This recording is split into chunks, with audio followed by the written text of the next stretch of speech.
Hello, Chunky. This is the Voice of Reason. My name's Alex Belfield, and it's so nice to be here to give you a legal update that, for the first time, actually works in my favour.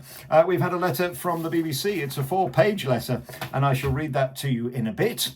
We have got the High Court writ that went in our favour just a couple of weeks ago, despite the media trying to claim I lost, even though they got the costs and were told to drop it. And we've got a big update for you on what happened to me at HMP. I had dinner with somebody very high up at Five Wells. Well, leaked documents prove that this was a witch hunt and it was entirely corrupt. And I'll tell you why next here at alexbelfield.com and the Voice of Reason. Oh, shushy, shushy, please be quiet. This tippy-tappy gobshidery ain't for you. Alex Belfield's Voice of Reason. Here we go then for a wonderful Friday, and it is so interesting to be able to bring you a positive update, really, because, as you know, for 5 years I've had a lot of legal woes, and they have been slowly but surely trying to cripple me financially with legal costs that were so exponential it seemed at some point they only would stop at the point that I was homeless and living in my mother's back bedroom, which I believe was the plan from the beginning from the jealous mentals who were behind this whole sabotage. That's your actual French for fucking someone over. What it is that I have a big gob and I'm quite political, and my opinions don't align with the far left radicals who seemingly will do anything to shut up anybody who undermines them. We know there's a double standard. There's a 2-tier rule, isn't there? Whether you're Lucy Conley and end up in prison for one Facebook post that she deleted very quickly, or a man who, for example, happens to be a politician that beats somebody up in the street and doesn't go to prison, or indeed the highest paid BBC journalist who is one of their top nonces, who likes buying videos of children being stopped and gets a suspended sentence. So we know I get 5.5 years for words. 2 of my convictions, of course, were stalking without fear, alarm and distress. So, of course, if you're not alarm and distress now, sing along. I must be stalking you. It's ridiculous and preposterous, but I've had enough of the bullshit. So I put an 8-page letter into Miss Mahood. Shamima Shamima Mahood, I believe is her name. She's the Lord Chancellor. And after reading my book 6, which exposes exactly what happened at Foss Way, do you remember the video just yesterday? Well, I don't think they've got anything to crow about, what with one officer killing himself, 4 officers being arrested for bringing in drugs, and somebody nearly murdered again last week. It ain't going very well at this Serco shambles. Foss Way is a private prison, and Five Wells is a private prison by G4S. Well, I had dinner, and I found out that apparently the director... It's in writing that I was never, ever going to go to DCAT on order of them upstairs. The Home Office, the MOJ, the establishment, the wicked mafia that had determined before I even went to prison that I would never, ever get my right to go home before the 2.9 years. That's why I didn't get the early release. That's why I didn't get the 40%. Despite much more dangerous people than me who'd done physical crimes being allowed out no problem. Now, my crime, whether you like it or not, and a lot of people will be boo-hooing watching this, the mental troll people who live in their mother's back bedrooms, you know, with the boggly eyes and the noncy tendencies, they will be screaming because I'm not sorry and I'm not apologetic for sitting here. But I don't have to be, because the system says I'm completely reformed. They say I'm completely rehabilitated because I served every second of my sentence. Psychology, the 2 senior forensic psychologists, as you'll read in my new book, Surviving the Slammer, they were very happy to sign me off. Takes a long time, doesn't it, for things to come out? Just like Jeanette McCranky Sturgeon. Isn't it funny how a lot of the people who seem to hate me at the time and cause a lot of stink and fuss are those with things in their closet that they don't want you to say? There's a pattern amongst thieves. But I found out something that is so scary, it's even rocked me to the core. And that is that the boss of Five Wells was ordered to find a way of getting me BCAT'd. Now, you might not know what that is, but it's a prison where you are behind your door 23.5 hours a day. Equivalent to Tommy Robinson. Now, why would they put a man with a 0.17% risk for a crime that is non-sexual, non-violent and non-drugs related As far as the system is concerned, I didn't commit a crime. Words aren't a crime. Nobody in the real world believes that people you haven't met could be stalked by you. Nobody really believes that in the real world. Only people with a vested interest believe that when people came and attacked me and I defended myself, that could be stalking. That's what happened. So this wasn't your average stalking case. And by the way, we see another example in the newspapers even today, where they don't go to prison. They play on the mental elf card. They play on the woe is me card. They play on the boo-hoo card. I wasn't willing to do that because I'm a man of honour and integrity and I stand by what I say. And I believe if you go in a pub and punch someone, then you expect to be punched back. Well, that's not the world we live in now, is it? So here we are today. So where are we at? Well, I wrote an 8-page letter to the Lord Chancellor, pre-action. You have to. You can't go to judicial review without doing it. Now, the liars and the cheats and the mental noncy people will say, oh, he never sued anyone. That's not true. I tried and tried, and every time it was pushed out. They even say I never sued the BBC. I did, twice. But lawfare will always win and push you out in the end if you're using lawyers against their big bully lawyers. And we know that the BBC's lawyers were bullies when I sued them and ended up in court, which they don't tell you that. Yes, I did end up in court. Just because you don't know about it doesn't mean it didn't happen. And on that occasion, I won. They tried to say my claim was vexatious. It wasn't. That's on court record at Nottingham County Court. But what's interesting, the people they used, RPC, are the same people fighting Andrew Bridgen, ironically. And the C of RPC has been debarred. She's no longer allowed to work there because she's crooked and corrupt. It's a funny old world, isn't it? So I get a letter from the BBC this week, a 4-page letter, and I put in my subject access for all the details of what went on behind the scenes, because I'm entitled to it by law. Subject access request, you are entitled to find out any information from the press office, BBC Legal, BBC HR, BBC governors, directors, HLRPs, radio stations, security documents I asked for from 2010, including the 2 emails that said Alex Belfield is no risk to anyone at the BBC. Do you remember that from the court case? No, you won't, because nobody ever told you about it. That happened. They're there on court record. 2 documents that the prosecution hid away in the undisclosed bundle that only the day before the end of the trial was finally allowed to be used in court in that crooked case. See, you still don't know everything. Wait till you read book 2. Locked down, locked up. It's a whole court story. Can't release it till 2028, but you've got, don't worry, you've got 5 others. The autobiography is out now. Look, it's here. Lots of people loving my career. 40 years of finding out the showbiz stories and why people in show business are so fucking horrible, vindictive, vile, spiteful, and jealous. The root of all evil. But look at this. Look at it. A letter from the BBC giving all the reasons why they're not willing to give any information whatsoever.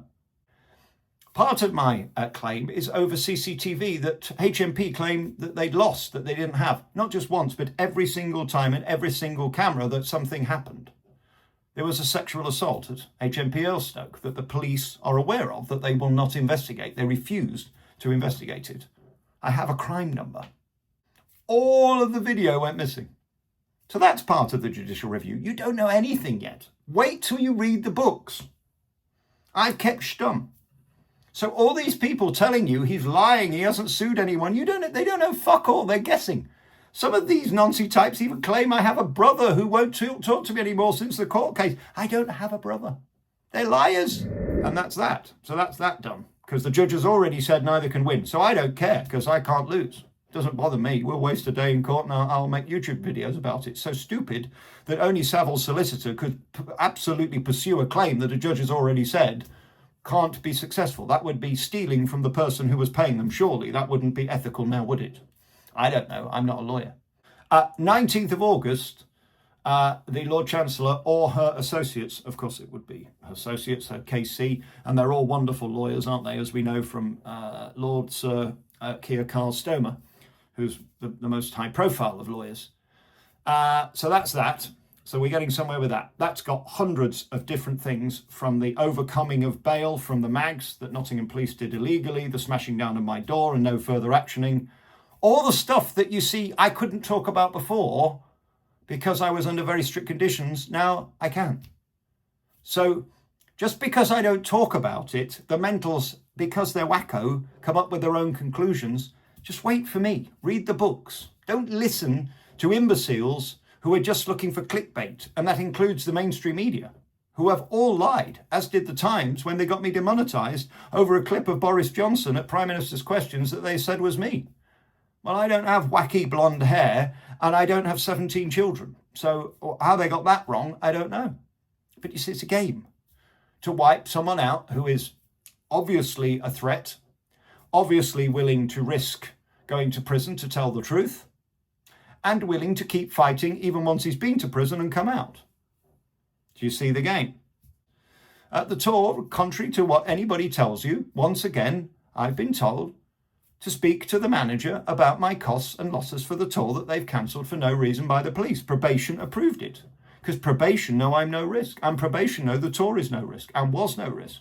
It's the police who don't want me getting the selfies and standing ovations, because they'll look like the corrupt, evil imbeciles that they are. You don't need my opinion, just Google police in court, officer charged, officer sacked. There's reams of them.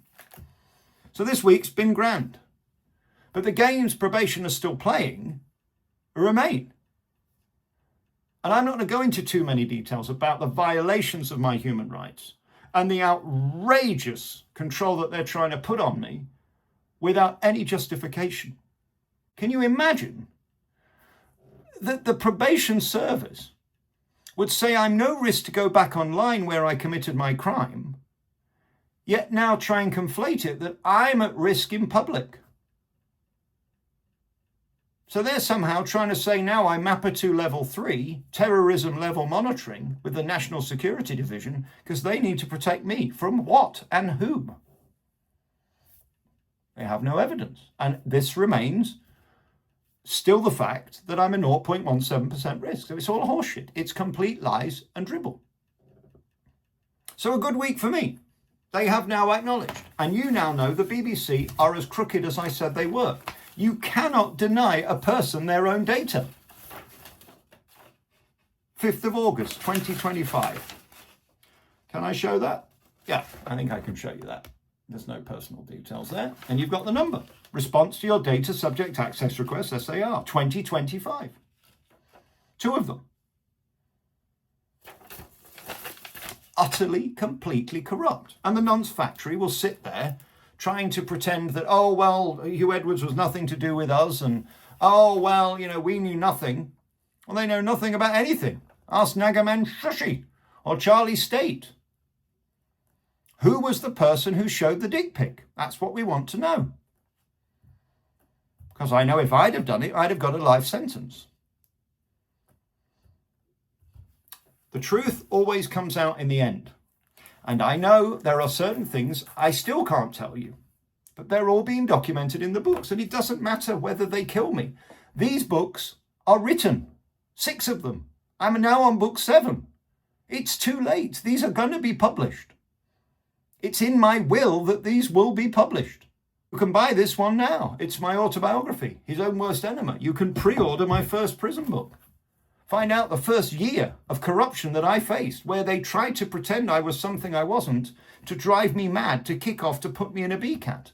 They provoked me relentlessly, baited me relentlessly, and I laughed in their face. And they couldn't fucking stand it.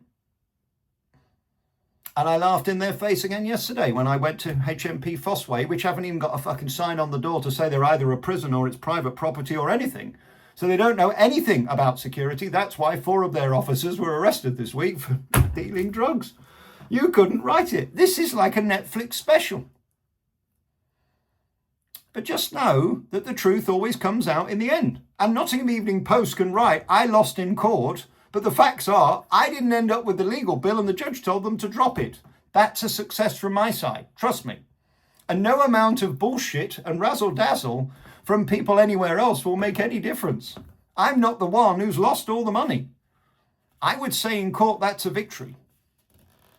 As you know, twice, 3, 4 times I've had different claims in the mags and the High Court over the years. If you read about it, it started 15, 20 years ago. Wasn't in the last 5 years. And we know, as I prove in this book, you can buy a gagging order for about £250,000 to £300,000. People will spend £250,000 to gag you. And they have. I'll keep my house, thank you. But just be aware. If I disappear, you've watched this. You've seen what I've said. And I stand by all of it. I'm not sorry. I don't take back anything I've said. I don't have to, because I'm 100% rehabilitated. I didn't qualify for 1 second of rehabilitation because probation said he shouldn't be going to prison. The very people who now say I'm on terrorist watch. All because of this. They're so petrified by the truth. So there you go. There's my update for a Friday. I hope that's cleared a lot of things up. And listen, there's going to be lots of lawyers watching this going, you can't call it. Can you believe in the High Court? One of the things that the prosecution brought up, or whatever you call them, the claimant side, said, he calls us civil solicitors, as if a judge gives a fuck. They have no sense of humor, which I think is the greatest thing on earth, that they're so soulless. And they're so stupid, they can't even see they're making themselves look like buffoons by pointing out a joke that they don't get because they have no sense of humor. It is autism 101. It's hysterical. And again, I refuse to take any of this seriously. Why should I? It's a joke and it's utterly corrupt. And the witch hunt continues. The witch hunt continues at the BBC, who refuse to give me my data, which is mine. You cannot not give me my data. HMP refused to give the cameras and my data because they know if I get the paperwork, it will expose all of the liars and all of the crooks and all of the documents that said, send him to BCAT. Don't ever send him to DCAT. In other words, whatever process is there, you will ignore for Belfield because he's not going to get processed. That's not legal. Smash his door down, take your lapels off. All of this stuff in court. Put a board over the door you smashed down and send him the bill. Fuck off. It's laughable. But it's also delicious. And the chickens are coming home to roost. And I will never stop in my fight for the truth. Because it's the truth that matters. And that's what sets you free and keeps you sane. The insane people are living a lie and are tortured by their own inner argument, their own inner battle. I don't have it. I sleep very well at night.